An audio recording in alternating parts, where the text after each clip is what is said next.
All right. Yes. All right. Good day, everybody. I'm Karlijn Dinnissen. I'm a PhD candidate at Utrecht University. I work in the human-centered computing group there. And today I'll be discussing work I did together with Christine Bauer.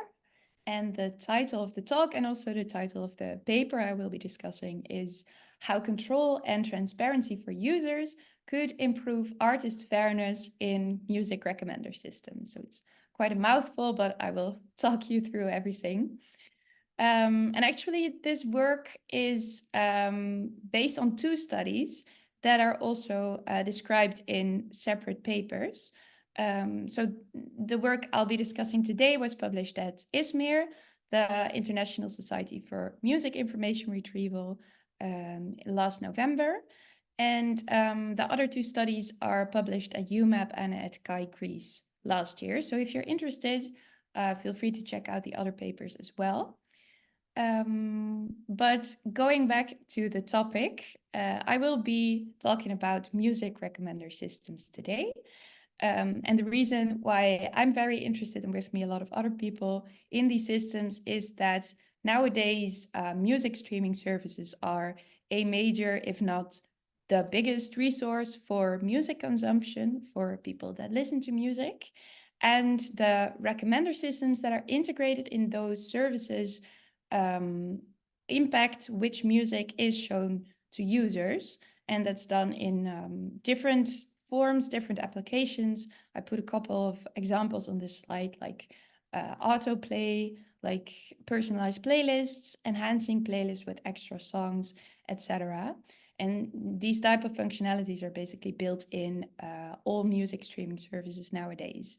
And because these systems make a first selection of what a user could listen to, this turns out to also influence what is ultimately consumed a lot, logically. About these systems, and this also corresponds to a lot of recommender systems in general, music recommender systems are a multi-stakeholder system. You've got the user on the one hand who wants to listen to a song, an album, an artist that fits their mood, fits what they're looking for at that moment. Then on the other hand, of course, you've got the artists, producers, etc., the people making the music who want to share it with as many people as possible. And then you have the streaming service, the platform, where the users and the artists can come together, so that users can find the music. And now all of these stakeholders have different goals, and those goals should be balanced somehow, hence the skill in the middle of this slide. What is not as often considered is that there's actually even more stakeholders that are indirectly involved in the music industry.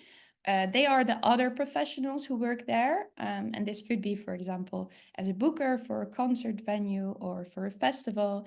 It could be someone who manages artists. It could be all kind of different roles that are actually also indirectly impacted by what is happening on streaming services.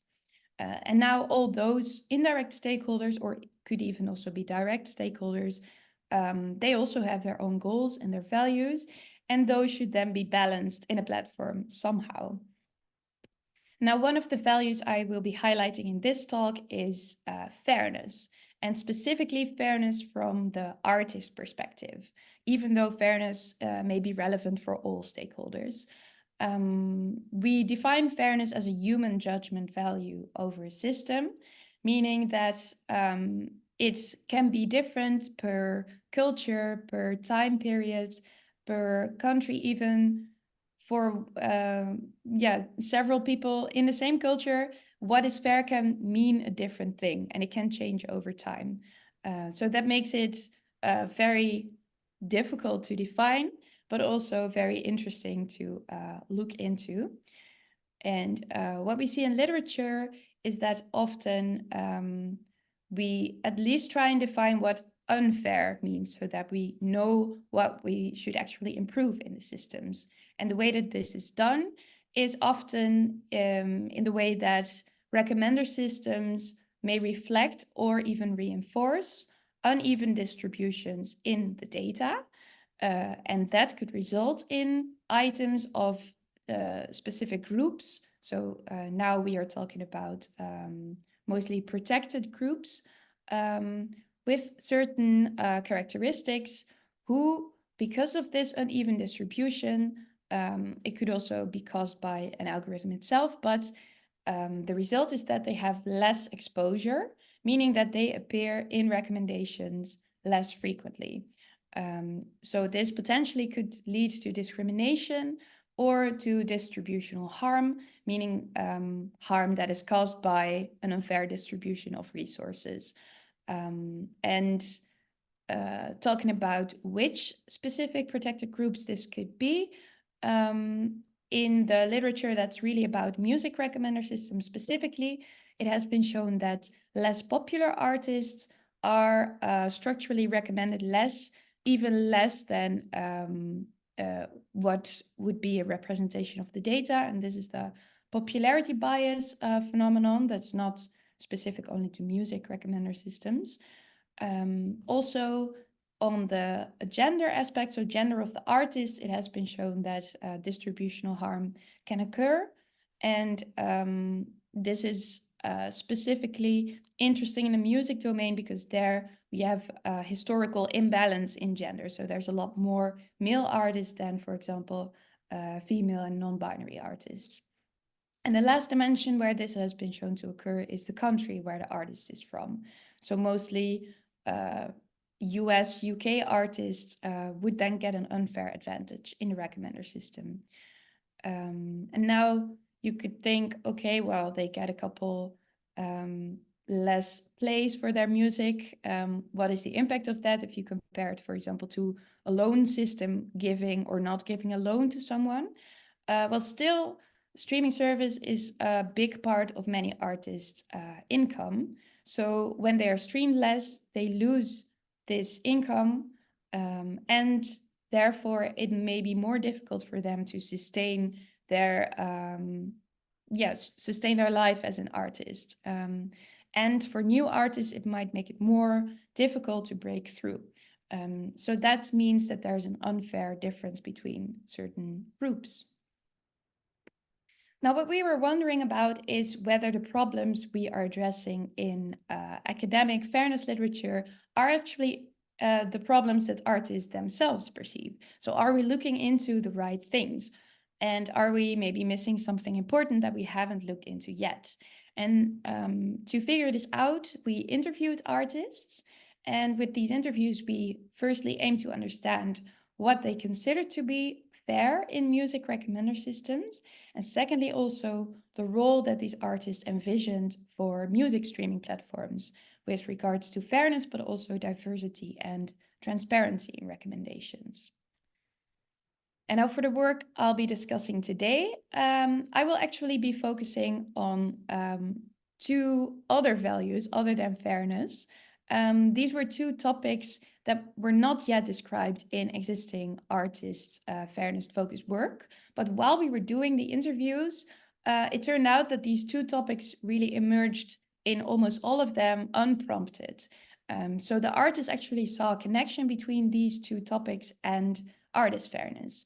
The first one is transparency for users. With that, we mean the insight that users have into the inner workings of a system.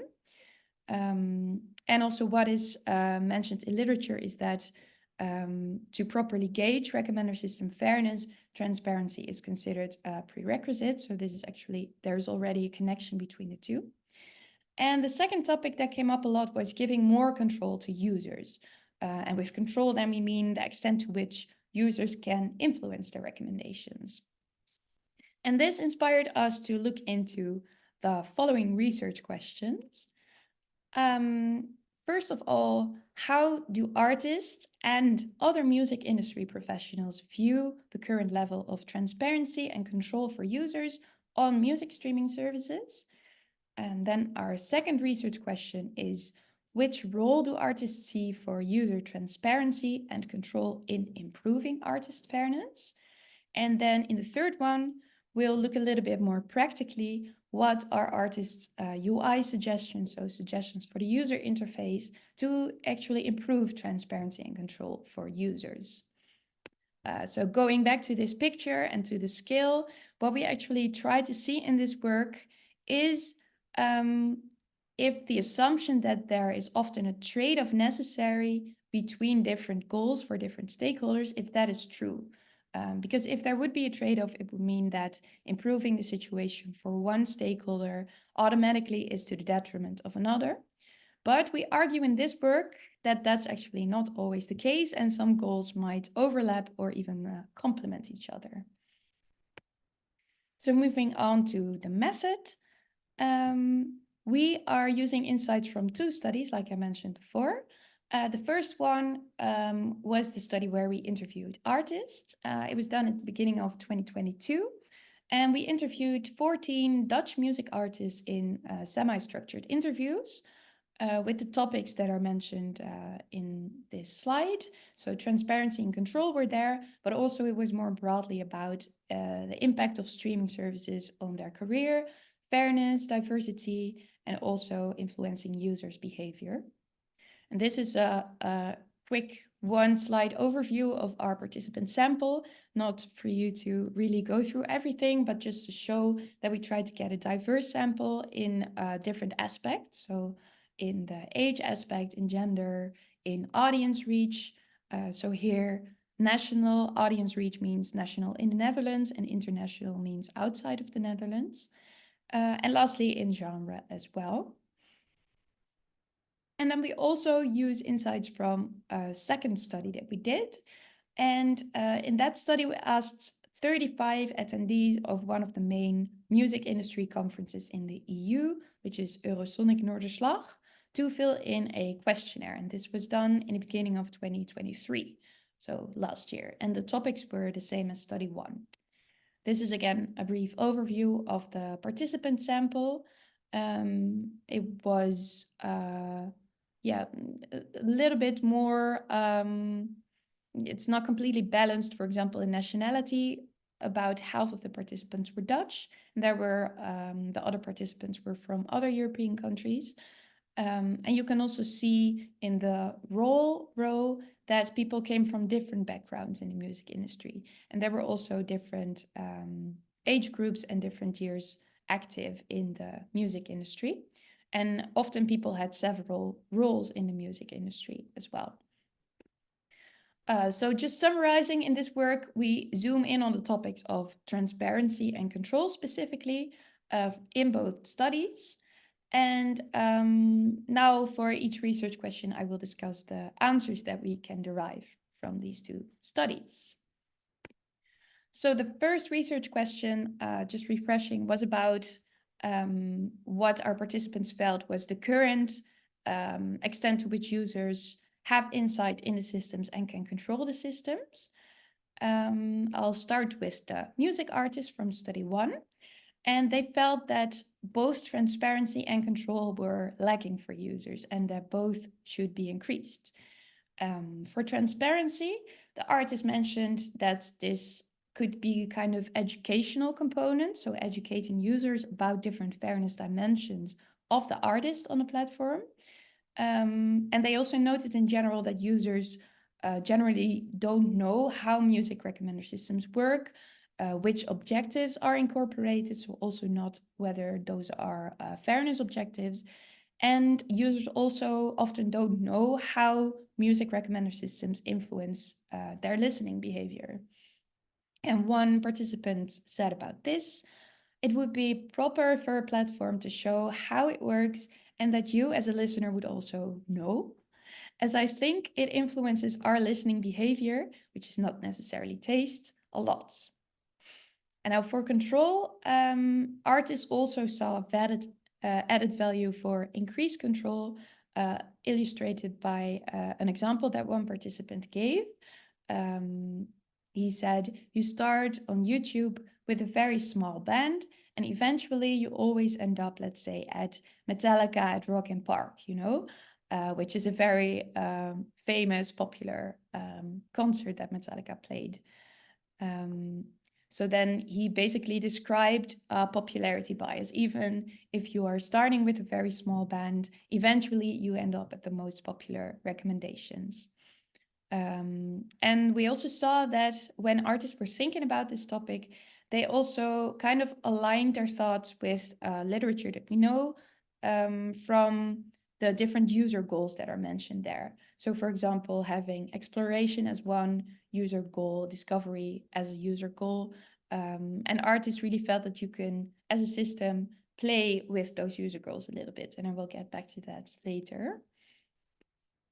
Now, for the second study, which was about the view of the music industry professionals, it was a little bit more nuanced, especially on the first question that you see, so on the top right, which was for users of streaming services, I feel like it is clear for which reason specific music is recommended to them. And here, strongly disagree is 1, strongly agree is 5, and we had a mean of 2.79. So a little bit below neither agree nor disagree. But there were also 11 participants that actually somewhat agreed that it is clear for which reason specific music is recommended.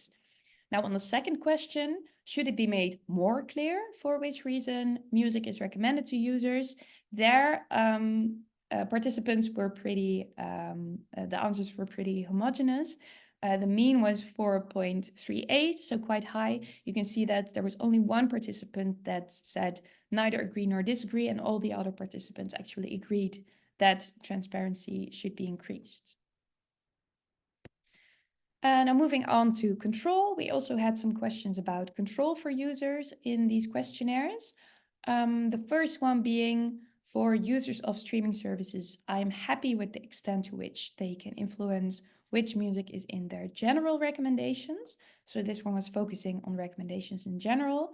The second question was about personalized playlists. And you can see that the answers are pretty spread out. There's not one tendency towards strongly disagree or strongly agree. The mean was also about 3. So the extent to which users can control the recommendations here is seen as neither good nor bad. Okay. Then moving on to the second research question, which was about the connection between transparency and control for users and fairness for artists. We did not have a question dedicated to this topic in the questionnaire, so I will be highlighting the results from the first study, so the interviews. Several artists in this study did mention a connection between these things. For example, they suggested that streaming services could communicate it to a user if a playlist was compiled with a specific fairness goal in mind. And this is sometimes already done by streaming services if they really make one playlist around a specific topic that touches on a fairness aspect, but it's not often done. And then secondly, artists felt that streaming services could give insight into current playlist statistics on several fairness dimensions. So not just in the playlists that are dedicated to a specific fairness goal in mind, but just giving insight in general in what is happening in the playlist. Because they felt that such transparency could make users more aware of current inequalities, which could then result in more informed and fairer future choices based also on the user's own values. And this is illustrated in this big quote that takes up most of the slide. This participant said, I think it is important for creators that users know what they are choosing, and such transparency is missing completely. It would be better if streaming services were transparent, like all playlists contain this many women, this many men, this many Black people, this many white people, for all lists, end of story. And all of them would do it. Now, we do note from literature that we did see that while persuasive explanations might increase user satisfaction, and in this work, it was specifically with lesser known artist recommendations, which could counter popularity bias. such persuasion is not necessarily appreciated by users, especially if it's being perceived as manipulative. So users from the second study by Somboli and others, the participants said that education is very good and transparency can be used for education purposes, but it is important that the final choice is up to the user. So the user doesn't feel manipulated in choosing one or the other thing. Okay, then on the aspect of control, we saw that the artist mentioned this specifically when discussing popularity bias and cold start problems. And here they said that it would be very good to let users manually adapt their playlist or their general recommendations. And I'll go deeper into that also in the third research question. But the participant 6 here said, maybe it would be nice to make a specific setting for more music outside of the usual taste of a user. So I feel adventurous or something like that. Now I do want to note as an overarching note in this research question that even though it can help to give more transparency and more control to users, the artist still also called for, in general, more diverse and balanced recommendations. One quote related to this is that if you put all women in one list, then it is a list again.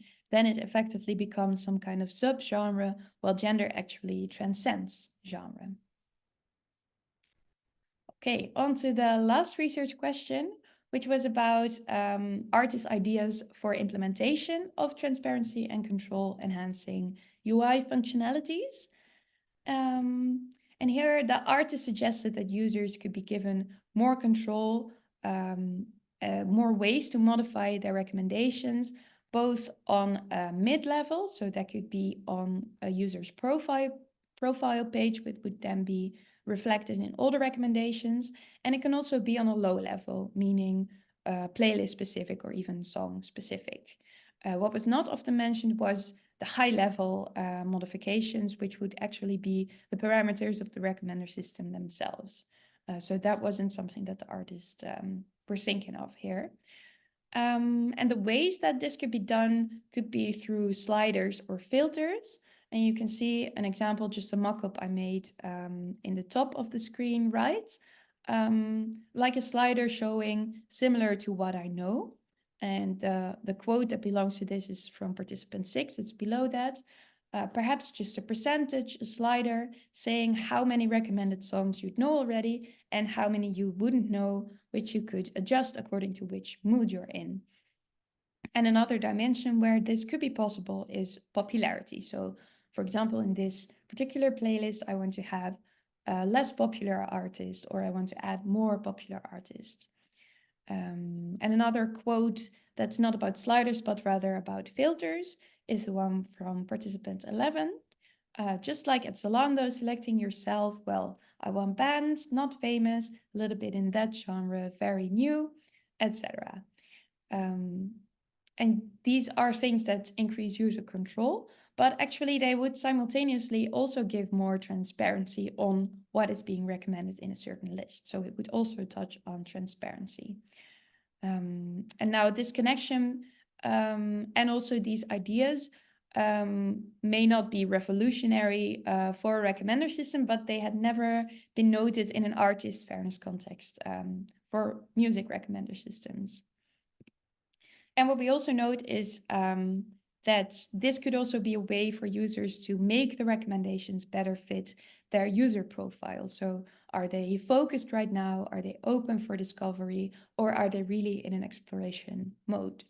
So that would be an added value with these UI suggestions. Okay. So going to the conclusion and some ideas for future work. Summary of the insights from this work is that actually both artists and other music industry professionals essentially want the same things. In this case, transparency and control for users for similar reasons. In this case, better artist fairness and also more diversity in recommendations. And resulting from this are key takeaways. not only in the music domain, but in the recommender system domain in general, is that user and item provider goals can actually be complementary. But to derive such insights, it's very important that you actually involve those diverse stakeholders when you are researching recommender systems or information retrieval systems. And now, I'm not saying that there will be no trade-offs. It has been shown that there are trade-offs definitely possible, but it is important that we delve into and focus on the overlaps and joint goals as well. So for future work, we want to look further into offering explanations to improve transparency for users, maybe a logical next step, and address fairness dimensions as well in those explanations. So really also do this through user studies.